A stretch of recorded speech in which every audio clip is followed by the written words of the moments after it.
आज मैं आप लोगों को यूरोप में राष्ट्रवाद, उसका उदय एवं विकास के बारे में बताऊंगा।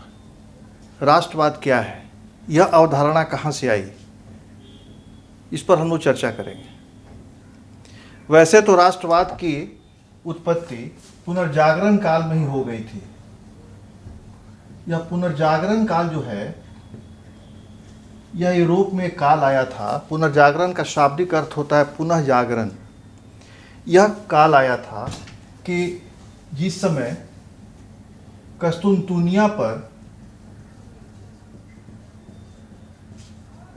तुर्कों का कब्जा हो गया था, तो वहाँ कस्तुनतुनिया बहुत ही विकसित जगह था। यहाँ पर कला, साहित्य, धर्म, हर क्षेत्र में प्रगति हुई थी। उस पर जब कब्जा कर लिया गया 1453 ईस्वी में, तो इन तुर्कों से परेशान होकर वहाँ के जितने भी बुद्धिजीवी थे, चाहे तो दार्शनिक हों या धार्मिक हों या फिर साहित्यकार हों, वैज्ञानिक हों, ये लोग यूरोप के अन्य देशों में चले गए और वहाँ जाकर इन लोगों ने अपने कला का, अपने साहित्य का और अपने विज्ञान का लोगों को परिचय दिया।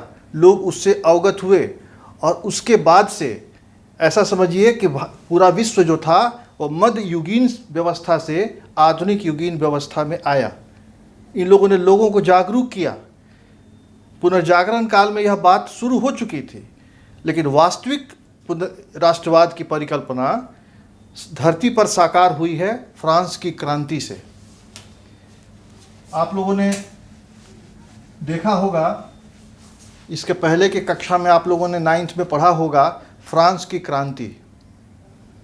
और फ्रांस की क्रांति का मूल मंत्र ही था समानता, स्वतंत्रता और बंधुत्व। चूंकि राष्ट्रवाद एक राजनीतिक चेतना है, यह व्यक्ति के सोच में या व्यक्ति के विचार में आता है। धर्म का भी असर होता है राष्ट्रवाद में। भारत में मुगल काल था, अकबर महान। भारत में मौर्य काल था, अशोक महान। भारत में गुप्त काल था, स्वर्णकाल, चंद्रगुप्त विक्रमादित्य द्वितीय। तो जब ऐसे महान शासक भारत में हुए, तो भारत में क्यों नहीं राष्ट्रवाद था? क्यों हम फ्रांस की क्रांति से कहते हैं कि राष्ट्रवाद हुआ? इसके पीछे के यही कारण था कि उस समय बहुराष्ट्रीय राज्य थे। अकबर था, चंद्रगुप्त मौर्य थे, चंद्रगुप्त विक्रमादित्य थे, अशोक थे, लेकिन इनका एक राज्य था मगध। पूरा भारत, अखंड भारत एक जगह सम्मिलित नहीं था। राष्ट्रवाद की परिकल्पना यही है कि देश के प्रति समर्पण, देश की प्रति भक्ति। चूँकि कहा भी जाता है कि अगर देशभक्ति न हो तो राष्ट्रवाद शून्य हो जाता है। किसी न किसी रूप में आपको देश के प्रति समर्पण करना ही होगा, चाहे वो धर्म के क्षेत्र में हो, चाहे वो फिर राजतंत्र के हो या आर्थिक समानता हो। बहुत तरह की बातें इसमें आएंगी जिसकी चर्चा हम लोग आगे करेंगे। कहा भी जाता है कि तू जिंदा है तो जिंदगी की जीत में यकीन कर, गर स्वर्ग है कहीं उतार ला जमीन पर। आपको पता चलेगा कि राष्ट्रवाद के पहले की व्यवस्था और राष्ट्रवाद जब धरती पर आया, खासकर यूरोप से जो शुरू हुआ, उसके बाद की व्यवस्था में आप क्या अंतर समझ में आएगा, आप अभी तुरंत देखेंगे। फ्रांस की जब क्रांति हुई थी, क्या स्थिति थी? पुरातन व्यवस्था कितनी जटिल थी। राजा जो था वो निरंकुश था, आर्थिक आज़ादी नहीं थी, दास प्रथा थी, टैक्स देना पड़ता था चर्च को, टैक्स देना पड़ता था सामंत को, राजा को टैक्स देना पड़ता था। सरकार चुनने की आज़ादी नहीं थी, राजा जो था वह वंशानुगत था, लोगों को विशेषाधिकार प्राप्त था। ये सब बातें आप लोग जानते हैं, पिछले कक्षा में आप लोगों ने पढ़ा होगा 9th में। मॉन्टेस्क्यू ने 1789 ईस्वी की क्रांति के पूर्व फ्रांस में एक ऐसी व्यवस्था का लोगों के बारे में लोगों को बताया, लोगों को परिचित किया और लोग उससे काफ़ी प्रभावित हुए। उसने कहा कि विधायिका, कार्यपालिका और न्यायपालिका, ये जो सरकार के 3 अंग होते हैं, यह तीनों एक व्यक्ति के हाथ में नहीं होनी चाहिए। यानी सेपरेशन ऑफ पावर, मॉन्टेस्क्यू ने यह सिद्धांत दिया। वॉल्टेयर चर्च का सख्त विरोधी था, वह चर्च के विशेषाधिकार का विरोधी था, वह चर्च में फैल रहे कुव्यवस्था का विरोधी था, वह चर्च में जो भ्रष्टाचार फैल चुका था उसका विरोधी था। लोग पाप मोचन पत्र खरीदा करते थे, पाप कर लिए, चर्च में गए और वहाँ पर पादरी से वे लोग एक पाप मोचन पत्र खरीदते थे पैसा देकर, और वो जिसके पास होता था वो पाप से मुक्त हो जाता था। राजा से ये लोग लेटर दी कैचे जिसको कहा जाता है, पत्र था राजा से, वे खरीद लेते थे पैसा देकर, और उसके आधार पर वह किसी को भी गिरफ्तार करा सकते थे। इस तरह की अराजकता फ्रांस में थी।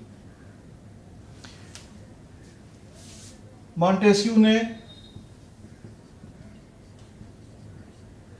चर्च पर कुठाराघात किया।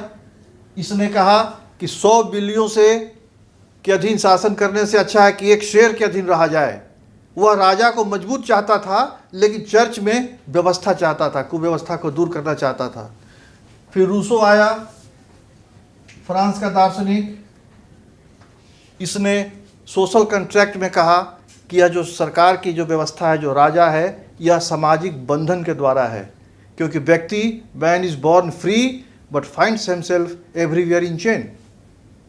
वह जन्म तो लेता है पूरी तरह आज़ाद, लेकिन जब वो बढ़ता है आगे जब, तो देखता है कि कई तरह के बंधनों से वह जकड़ा हुआ है। राजा का बंधन, चर्च का बंधन, और फिर कुलीन का बंधन, इस तरह की बातें होती थी। फ्रांस का एक दार्शनिक थे रेनन, और वहाँ के कलाकार थे सॉरियू।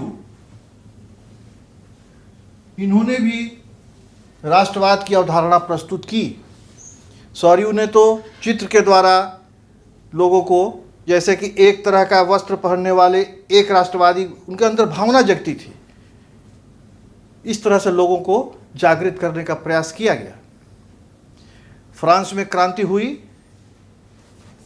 क्रांति के पश्चात जो वहाँ पर नेशनल असेंबली बनी, 5 मई 1789 को स्टेट जनरल की बैठक राजा ने बुलाया, क्योंकि उन्हें कर बढ़ाना था, जनता पर कर ज़्यादा देना था। उनके यहाँ बहुत फिजूल खर्ची हो रही थी, अय्याशी हो रही थी, और खजाना खाली था। 175 साल के बाद, यानी 1614 ईस्वी के बाद 1789 ईस्वी में यह बैठक होती है। 175 साल के बाद यह बैठक बुलाई गई। बैठक में 3 स्टेट थे, आप लोग सब जानते हैं। फर्स्ट स्टेट पादरी का, सेकेंड स्टेट कुलीन का, थर्ड स्टेट सामान्य जनता की। उस पर विरोध हुआ वोट के लेकर। तीनों का वोट वैल्यू 1 रखा गया, हर ग्रुप का, हर स्टेट का 1 रखा गया, जबकि सदस्य थे 300, 300 और थर्ड स्टेट में 600।